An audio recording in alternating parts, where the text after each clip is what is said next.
बिस्मिल्लाहिर्रहमानिर्रहीम। अस्सलामु अलैकुम नाज़रीन and welcome to Info World. नाज़रीन मोहतरम, आप सब दोस्त जानते हैं कि पाकिस्तान एयर फोर्स एक दहाई से JF-70 थंडर पर ही इंसार कर रही है और JF-70 thunder Pakistan air force में एक ऐसा एयरक्राफ्ट है जो कि ब्लॉक वेज शामिल हो रहा है। पाकिस्तान एयर फोर्स को ब्लॉक 3 का इंतजार है, मगर क्या JF-70 thunder block 3 Pakistan air force में शामिल हो जाने के बाद पाकिस्तान एयर फोर्स की डीप स्ट्राइक सलाहियतों के हामिल तैयारी की जरूरतें भी पूरी हो जाएंगी या नहीं? क्या पाकिस्तान को इसके लिए एक अलहदा फाइटर प्लेन या एयरक्राफ्ट की जरूरत नहीं है? खास तौर पर बालाकोट स्टैंड अप के दौरान जंगी सलाहियतों की भरपूर नुमाइश के बावजूद पाकिस्तान एयर फोर्स को इंडियन एयर फोर्स से मुतवाज़िर रखने के लिए इजाफी प्लेटफॉर्म की जरूरत महसूस की गई और वह जरूरत थी कि पाकिस्तान एयर फोर्स में डीप स्ट्राइक के लिए एयरक्राफ्ट शामिल हों। अगर पाकिस्तान एयर फोर्स को वाकई ऐसे एयरक्राफ्ट की जरूरत है तो फिर पाकिस्तान एयर फोर्स के पास कौन सा ऑप्शन मौजूद है, या फिर पाकिस्तान एयर फोर्स के पास JF-70 थंडर ही ये काम बखूबी सर अंजाम दे सकता है?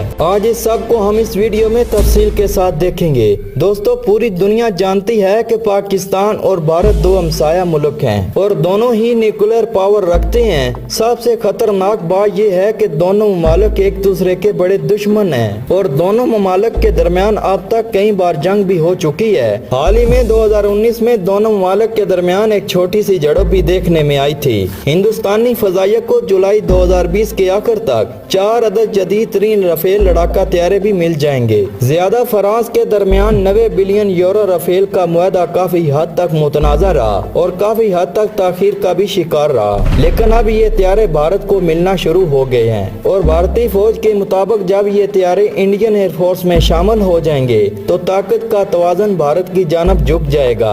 भारत इसको लेकर पाकिस्तान को धमकियां भी देता आ रहा है। दूसरी तरफ पाकिस्तान एयर फोर्स की भी इंडियन एयर फोर्स के इन तैयारों पर गहरी नजर है। पाकिस्तान इन तैयारों से निपटने के लिए हिकमत अमली भी बना रहा है, लेकिन पाकिस्तान का बजट कम है। खास तौर पर कम दिफाई बजट को लेकर पाकिस्तान की मुसल्लह आर्मड फोर्सेस को फैसला साजी में दुश्वारियां पेश आती हैं और इन फोर्सेस के पास फैसला साजी के लिए ज्यादा ऑप्शन मौजूद नहीं होते। लेकिन इसके बावजूद पाकिस्तान की आर्मड फोर्सेस खास तौर पर एयर फोर्स ने खुद को दुनिया की टॉप 10 फोर्सेस में शामिल किया हुआ है। पाकिस्तान एयर फोर्स न सिर्फ मकामी तौर पर JF-70 थंडर बना रही है, बल्कि इसके साथ साथ इस तैयारे को दूसरे ममालिक को एक्सपोर्ट करने के लिए भी काम किया जा रहा है। पाकिस्तान एयर फोर्स के ब्लॉक 3 ने जब पहली उड़ान भरी थी तो इसने न सिर्फ भारत को बल्कि पूरी दुनिया को अपनी तरफ मुतवज्जा कर लिया था। ये तैयारे जदीद और खतरनाक मज़ाइल से लैस किए जाएंगे जो कि इंडियन एयर फोर्स के किसी भी तैयारे के हम पल्ला होगा। लेकिन कुछ माहिरीन का ख्याल है कि पाकिस्तान एयर फोर्स ने हालिया बरसों में अपने मौजूदा लड़ाका तैयारों के बेड़े में हथियारों के निज़ाम अपग्रेड करने में ज्यादा तवज्जो मरकूज की है, लेकिन दुश्मन के दूर दराज इलाकों में स्ट्राइक के लिए पाकिस्तान एयर फोर्स के पास ज्यादा ऑप्शन मौजूद नहीं है। हालांकि 27 फरवरी 2019 में पाकिस्तान एयर फोर्स ने भारत का एक तैयारा मार गिरा कर दुनिया पर यह वाज़ेह कर दिया था कि पाकिस्तान एयर फोर्स किसी भी लिहाज से भारतीय एयर फोर्स से कम नहीं है। भारतीय एयर फोर्स में इस वक्त SU-30 और इंतहाई काबिल गौर मिराज 2000 मल्टी रोल एयरक्राफ्ट शामिल है। दूसरी तरफ PAF में भी बुनियादी तौर पर JF-70 थंडर और F-16 तैयारे मौजूद हैं, मगर पाकिस्तान एयर फोर्स के पास भी डीप स्ट्राइक के लिए जो तैयारे मौजूद हैं इनकी तादाद महदूद है और जो तैयारे मौजूद हैं वो भी 1980 की दहाई के हैं। इसलिए माहिरीन का ख्याल है कि ये रवायती जंग की सूरत में पाकिस्तान एयर फोर्स के पास दुश्मन के डीप स्ट्राइक के लिए महदूद तैयारे हैं, जिसकी वजह से पाकिस्तान एयर फोर्स पर इंडियन एयर फोर्स को एक बढ़तरी हासिल है। और अगर दोनों ममालिक के दरमियान जंग हो जाती है और पाकिस्तान एयर फोर्स को दुश्मन के इलाके में डीप स्ट्राइक की जरूरत पड़ जाती है तो पाकिस्तान एयर फोर्स की परेशानियों में भी इजाफा हो सकता है। खास तौर पर मशरकी सरहदों के साथ साथ जनूबी ساحل پر ہندوستان بحریہ کا مقابلہ کرنے کے لیے پاکستان ایئر فورس کے پاس محدود آپشن ہی موجود ہیں۔ پاکستان نیوی کے پاس کیونکہ کوئی سٹرائک فائٹر ایئر کرافٹ موجود نہیں، پاکستان ایئر فورس کو بحریہ کے اثاثوں کی حفاظت کرنے کے لیے بھی جنگ کے دوران پاکستان کے ساحلوں کی جانب بھی موڑا جا سکتا ہے، جس کی وجہ سے پاکستان ایئر فورس کے طیاروں کی جنگ کے دوران طاقت بڑھ سکتی ہے۔ اس لیے ماہرین کا خیال یہ بھی ہے کہ پاکستان ایئر فورس کو ڈیپ سٹرائک کے لیے چائنا سے JH-7 حاصل کرنے چاہیے۔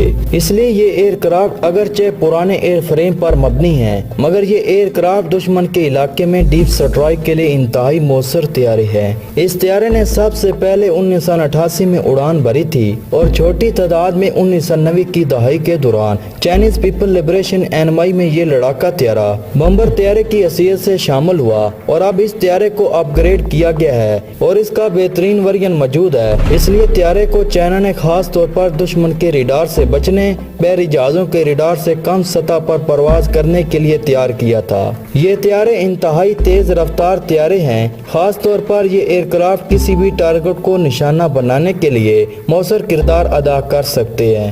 اس لیے ماہرین کا خیال ہے کہ اگر Pakistan air force JH-7 fighter jet حاصل کر لیتی ہے تو جنگ کے دوران پاکستانی بحریہ کو ان طیاروں کے علاوہ پاکستان ایئر فورس کے کسی دوسرے طیارے کی ضرورت نہیں ہوگی، پھر بھی وہی طیارے جنگ کے دوران پاکستان بحریہ کو سونپ دیے جائیں گے تو یہ طیارے دشمن کے بحری جہازوں، سیلوں اور دوسرے ملٹری انسٹالیشن کو نشانہ بنانے کا کام بخوبی سر انجام دے سکتے ہیں۔ JH-7 بڑی تعداد میں بموں کو کیری کرنے کی صلاحیت رکھتا ہے اور دشمن کے ریڈار کو چکما دینے کی بھی صلاحیت رکھتا ہے، لہذا پاکستان کو JH-7 حاصل کرنے کے لیے چین سے رابطہ کرنا چاہیے۔ یہ طیارے دفاعی اور جارحیت دونوں مقاصد کے لیے استعمال کیے جا سکتے ہیں، ان میں اینٹی شپ میزائل بھی شامل ہے۔ یہ تمام میزائل اور بم دوری پر موجود ٹارگٹ کو تباہ کرنے کے لیے استعمال کیے جا سکتے ہیں۔ 100 میل سے بھی زیادہ دوری پر موجود ٹارگٹ پر ان میزائلوں کو اس طیارے سے لانچ کیا جا سکتا ہے۔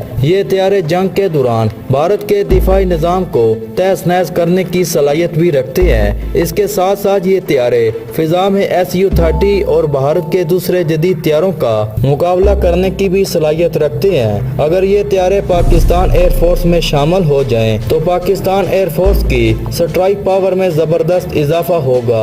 اس طیارے کی خصوصیات کو اگر تفصیل کے ساتھ دیکھا جائے تو یہ طیارہ JH-7 ایک بمبر طیارہ ہے جس کو FBC-1 بھی کہا جاتا ہے۔ اس کے ساتھ ساتھ اس طیارے کو کلنڈر پیپر بھی کہا جاتا ہے۔ یہ ایک ڈبل سیٹ ڈبل انجن کا حامل بمبر طیارہ ہے اور چائنیز لبریشن آرمی، نیول اور ایئر فورس میں یہ طیارہ شامل ہیں۔ اس طیارے کو Chinese aircraft industry corporation نے تیار کیا ہے۔ تو دوستو، آپ کو یہ JH-70 تھنڈر کے بارے میں معلوماتی ویڈیو کیسی لگی؟ تو آپ لوگوں کو اگر یہ ویڈیو اچھی لگی ہو تو میری آپ لوگوں سے درخواست ہے کہ میری اس ویڈیو کو لائک، شیئر اور میرے چینل کو سبسکرائب کرنے کے ساتھ بیل کے آئیکن کو بھی دبا دیں تاکہ ہر نئی آنے والی ویڈیو کا نوٹیفیکیشن آپ تک پہنچتا رہے۔ تب تک اجازت دیجیے گا۔ اللہ نگہبان۔